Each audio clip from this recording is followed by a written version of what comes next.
What's good, Chiefs Kingdom, and welcome back to the Water Boys channel as we are wrapping up day 3 of the NFL draft and closing out this exciting Kansas City Chiefs draft. I will dive in through rounds 4 through 7. Tomorrow, I'll have a video of the undrafted free agents. We're already getting kind of a sneak peek on who they are about to sign and who they are signing on undrafted free agents, but that's covered around 4 through 7. But before we do dive into that, please be sure to subscribe to the channel because no matter what time of the year it is, I'm going to keep you up to date on anything Kansas City Chief related that you do not want to miss out on. And without further ado, let's close out this draft Kansas City Chiefs style. First and foremost, I'm not going to front with any of y'all.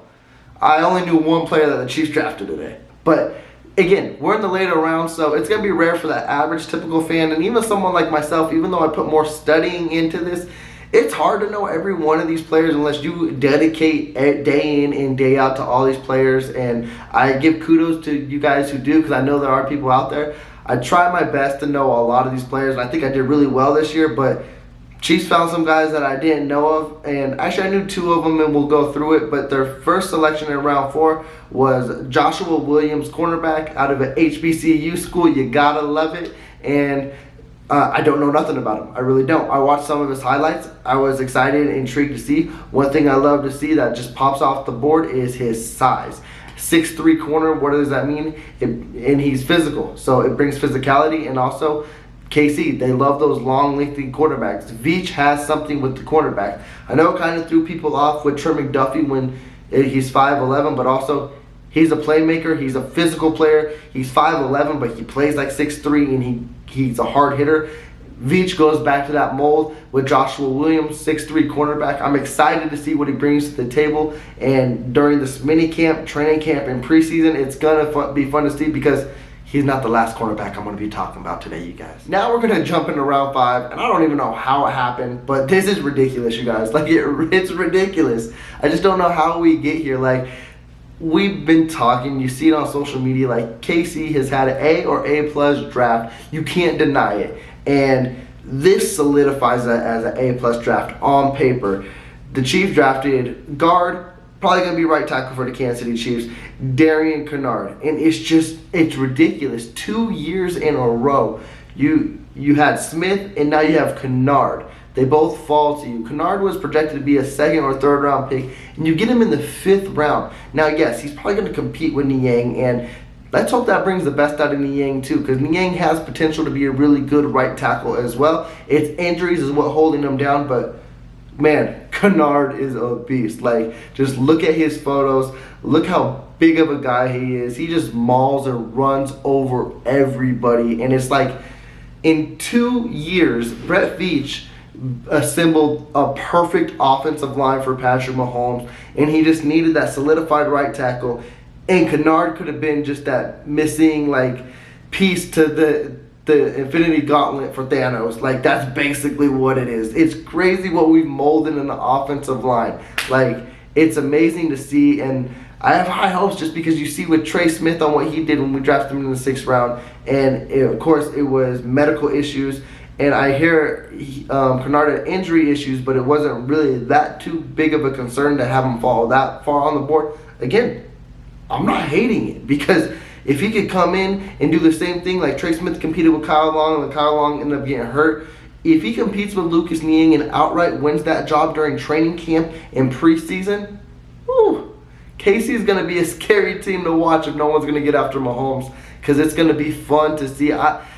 I don't know, because KC's had an A+ draft, and they've had a lot of interesting picks and a lot of like picks you'd be like, that one's my favorite, that one's my favorite. And this one might be your most underrated one, but this one might be my favorite one of the draft. Now we're going to dive into round 7, and if you talk about a round where you could find a diamond in the rough, this is going to be the round. And KC stuck to the mold that they have been doing this whole draft, is address the defense and address main needs, and they realized and they figured out.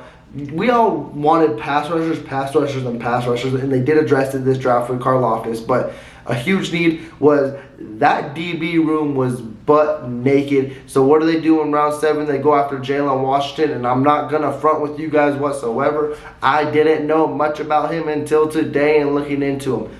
Another 6'3" cornerback. Would you look at that? it's like Veach has a thing for these guys. But also too, he knows how to get turnovers. He actually had 4 fumble recoveries last year. He had 2 interceptions. Might not be no crazy stats, but it's also something to build off of too. I like what they're doing in this DB room. Bring that physicality. Casey's tired of these like missed tackles, no tackles whatsoever. They want to be a hard-hitting defense, and you could tell that's what they're trying to shape, and I love it. Like I said, you don't know what these late-round guys are going to shape, but when you draft for needs on the team, it's always exciting to see. Now we're going to go into our second pick in round 7, and I love this one. I know about him. That's why I love it, because I'm like, oh, I know about a late round pick. ISAIH, I'm probably going to pronounce his last name wrong, but I think it was Pacheco. Running back out of Rutgers, blazing speed, great pass catcher. And what's crazy is he's got this blazing speed and he weighs 215 pounds. He doesn't look like he should be running as fast as he should. He runs like a 4.37. I told Chiefs Kingdom all year, don't be surprised if Kansas City invest in the running back position in this draft. And you might say, it's the 7th round, who cares? It could mean a lot. Guys like Darrell Williams, who was undrafted, have made this team. Derek Gore. Casey has learned, and it's not no slight to Clyde Edwards-Helaire whatsoever, but Casey has learned we're not going to invest in a running back that high when it can cost us a lot in the future. Now, Clyde Edwards-Helaire, he could be something, and I do still hold out faith for him, unlike others, but what's really derailed him is injuries, and let's say that happens again. This is really going to be a big make or break year for Clyde Edwards-Helaire. And then you got Ronald Jones on a 1-year contract, and you got Derek Gore, who is on the hinge of being a full-time actually on the squad, and then also on the practice squad. Casey's, you're going to see too, and I know a lot of Chiefs Kingdom has already seen. On my video tomorrow, you're going to see there's going to be some undrafted guys we're going to talk about that Casey's bringing in as well, where I love ISAIH here, but they're bringing some more interesting guys. They're making sure that this running back room is going to be competitive, and Casey's going to be like, hey, we're not messing around this year, because in years past, it's always been, damn, we can't depend on one guy. And Casey might know that, but they need to have guys through in and throughout. And I know there's going to be a lot of people in the comments going to be like, we should have just stuck with Jet McKinnon. And yeah, I do agree with that in a sense. But also, too, I love Jet McKinnon, and I love what he's brought late on. But if you look later in his career, and even when he was with Casey, too, he's been hurt, he's over 30, and even though he's electric and things like that, is something that's not dependable. So you might as well invest in these younger guys, because they're going to be the ones you can maybe lean into in the future as well. Now, of course, we got to wrap up this draft with our last pick in round 7. We got to stay in the DB room. We're going to go with safety out of Marshall, NAZEEH Johnson. Again, don't know a damn thing about him. I do know he's got speed to him. I do know in 45 starts he's had 7 interceptions.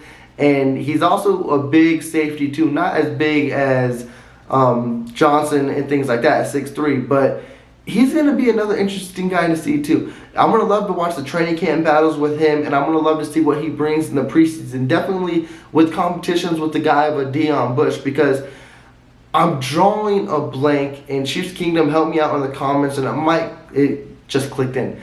I think he could be a good gunner on this team, replacing a guy of a Lamons, because he was our number 1 go-to guy, and then of course he had that unfortunate injury, and then of course he had this off-the-field incident, which Casey said, we're not messing with that, you're off the team.